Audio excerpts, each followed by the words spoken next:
Bonsoir chers téléspectateurs et bienvenue en cette nouvelle édition. Voici d'abord les titres. Pendant la période de 70 ans d'indépendance au Burundi, le bilan est positif comparativement à l'époque coloniale. La compétition internationale de volley beach se déroulera encore au Burundi et la FIBA Afrique a accepté que le paiement d'une amende se fera par tranche, ce qui facilitera le paiement. Les détails, c'est dans quelques instants. Bienvenue encore. Pendant la période de 70 ans d'indépendance au Burundi, le bilan est positif comparativement à l'époque coloniale, indique professeur Émile Moroha. Reportage de Henri-Loris Ndongodi. Alors que le Burundi s'apprête à célébrer le 1er juillet prochain la 62e anniversaire de son indépendance, l'historien burundais professeur Émile Moroha admet que plusieurs progrès ont été réalisés pendant les 70 ans d'indépendance. Les développements qui ont été induits, la faiblesse qu'on constate au niveau de l'enseignement à l'époque coloniale a été en quelque sorte améliorée parce que avec l'indépendance, on a créé quand même l'université, on a créé, développé le système scolaire. Comment le Burundais devrait-il célébrer la fête nationale du 1er juillet? Je crois que il devrait célébrer cette fête nationale en se disant d'abord, en faisant le bilan de cette période de l'indépendance. Le bilan, qu'est-ce que nous avons fait pour défendre cette indépendance, pour que nous puissions la garder. Quant à Adolphe Ntibasharira, malgré notre indépendance, il y a toujours des Burundais qui ont gardé l'attitude des colonisateurs.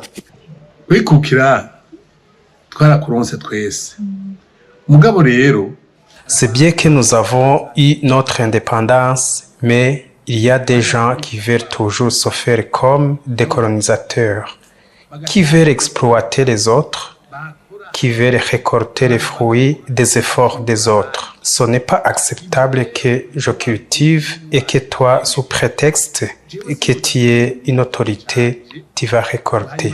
C'est pour ça que vous entendez des manifestations quelquefois, parce que les gens ne peuvent pas accepter d'être toujours colonisés.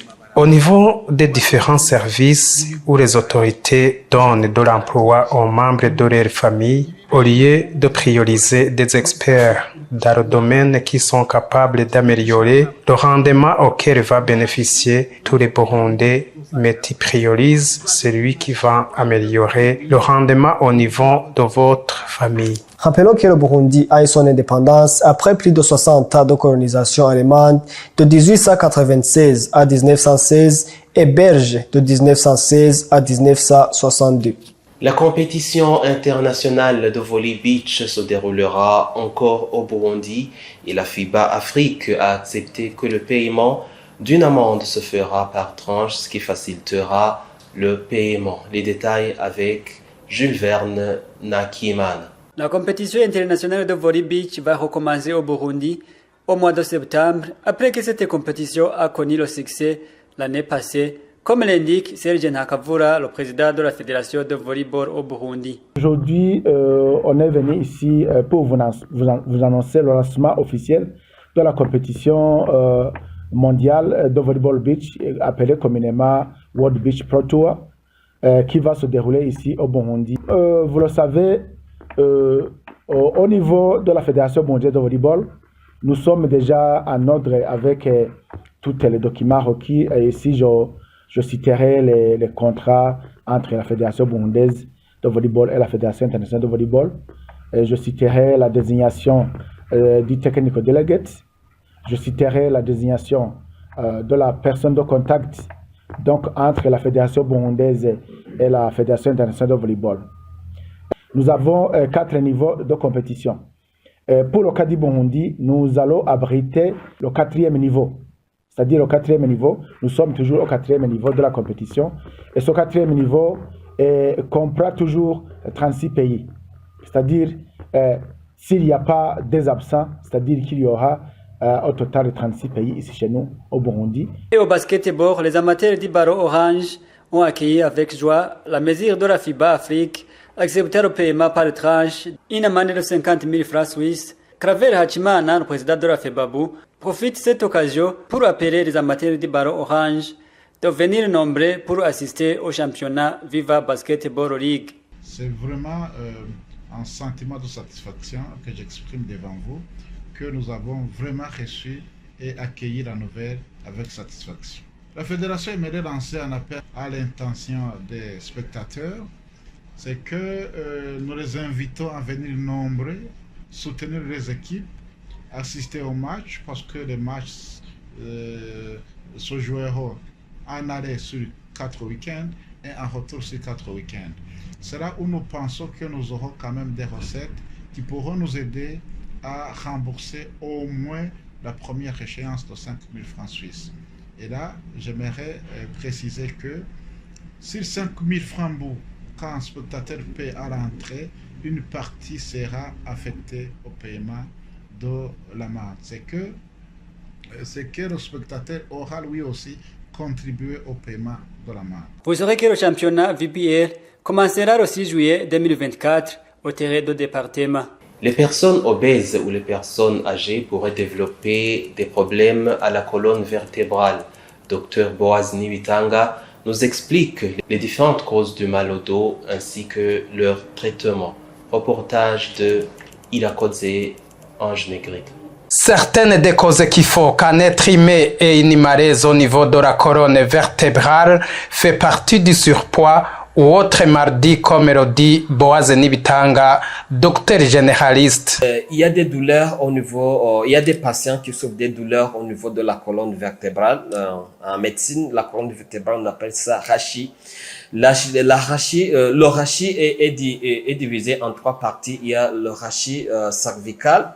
Il y a c'est la partie au niveau du cou. Il y a le rachis dorsal, c'est la partie donc au milieu au niveau du dos. Il y a le rachis lombaire, ce niveau en bas.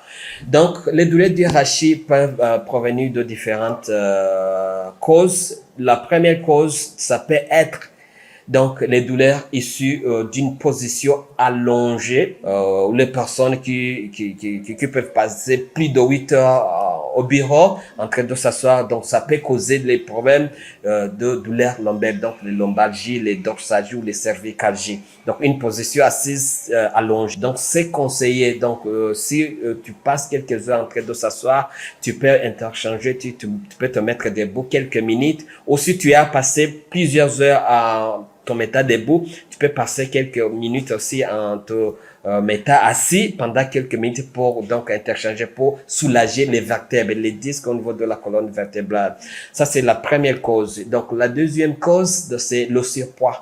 Il y a une hernie discale, ça peut causer des douleurs au niveau de la colonne vertébrale. Il y a aussi une pathologie qu'on appelle discopathie dégénérative. Ce sont des pathologies qu'on peut observer chez les personnes âgées. Avec l'âge, il y a aussi une perte ou une diminution d'un ion qu'on appelle calcium qui intervient beaucoup dans l'ossification, qui intervient beaucoup dans la diminution des douleurs au niveau des os. Il fait savoir à notre qu'il peut y avoir des conséquences à l'endroit d'une personne qui aurait cette problématique.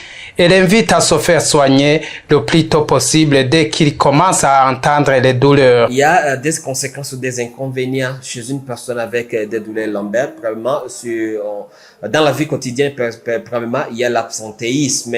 Donc, si tu es un étudiant, l'absentéisme scolaire, si tu es un travail de quelque part, donc il y a absentéisme au travail parce que tu ne peux pas travailler avec des douleurs. Donc, ce qu'on peut conseiller aux gens, c'est de se faire soigner le plus tôt possible en cas d'une douleur de la colonne vertébrale et savoir la cause. Parce qu'en sachant la cause, le médecin va savoir ce que va suivre, comment on peut te prendre en charge. Parce qu'il y a des complications, même des complications mortelles, pouvant avoir comme origine ces douleurs lombaires. Parce qu'avec la cause qui a causé ça, parce que si tu ne sais pas après, ça peut donc même causer donc une fracture, donc ça peut causer une paralysie au niveau de l'organisme qui est ici de la colonne vertébrale à partir d'une cause qui a causé donc cette pathologie. Donc c'est mieux de se faire soigner le plus tôt possible en cas de douleur de la colonne vertébrale. Vous saurez que faire des rapports sexuels tout en ayant cette problématique contribue à l'augmentation des douleurs de la colonne vertébrale. Les travaux de réhabilitation de la route nationale numéro 3 vont être recommencés, comme l'indique le ministre en charge de l'infrastructure, Dieudonné Dukundane. Les détails avec Annie-Laurine Kakunze.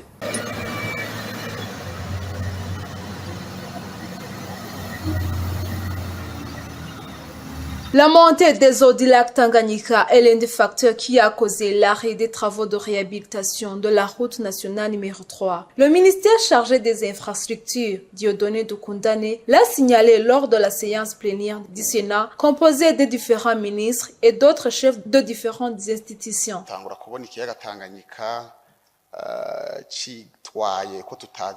La montée des eaux du lac Tanganyika nous a fait réfléchir sur comment cette route peut être reconstruite et la rendre très dure. Cela alors nous a permis de refaire la révision du budget parce que celui qui était sorti ne correspondait pas aux 45 km qu'on est convenu avec la société. Par contre, ce budget correspond à 30 km, c'est-à-dire Rumonge-Magara. À partir de ce constat, on a demandé au gouvernement de nous ajouter 18 milliards pour que cette société puisse prolonger jusqu'à Magara.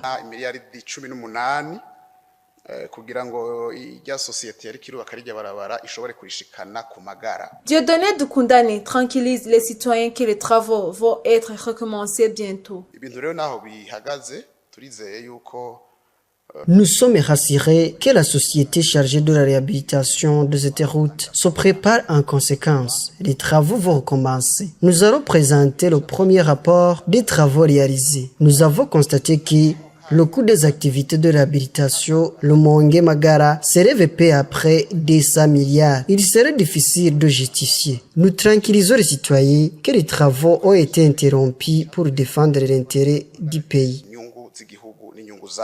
Rappelons que le ministère en charge des infrastructures est convenu avec la société Sogea-Satom qu'il va réaliser les travaux de réhabilitation de la route pour une distance de 20 km, c'est-à-dire le tronçon Rumonge-Minago. Et avant de clôturer ce journal, suivez l'actualité internationale. En Angleterre, les jeunes médecins à nouveau en grève en pleine campagne des législatives. Des pancartes de la British Medical Association réclamant de meilleurs salaires sur un piquet de grève devant l'hôpital Saint-Thomas pendant une grève des jeunes médecins le 27 juin 2024 à Londres. Les jeunes médecins du secteur public en Angleterre débutent jeudi une 11e grève de 5 jours pour réclamer des hausses de salaire, mettant la pression sur le prochain gouvernement à une semaine des législatives le 4 juillet. Leur syndicat British Medical Association avait laissé entrevoir la possibilité d'annuler cette grève en pleine campagne électorale si le gouvernement conservateur de Rishi Sunak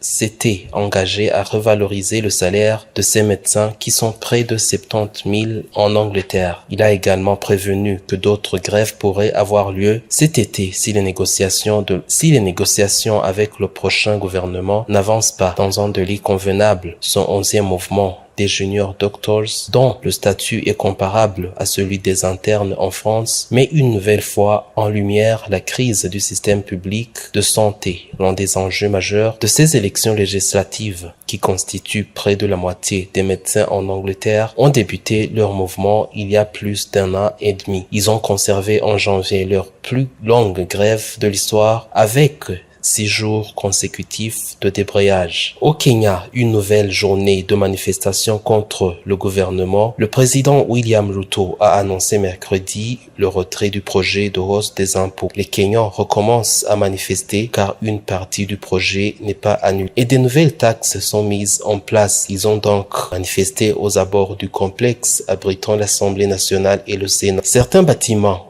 sont incendiés, saccagés et la manifestation tourne au bain du sang. Selon plusieurs ONG, la police a tiré à balles réelles pour tenter de contenir la foule qui a forcé les barrages de sécurité pour pénétrer dans le complexe et selon l'organe kényan de protection des droits humains. 22 personnes ont été tuées, dont 19 dans la capitale de Nairobi et plus de 300 blessés. Le président Ruto, qui mardi soir avait affirmé vouloir réprimer fermement la violence et l'anarchie, a finalement annoncé mercredi le retrait du projet de budget et dit vouloir une concertation nationale avec la jeunesse. C'est ainsi que prend fin ce journal. Merci de nous avoir suivis.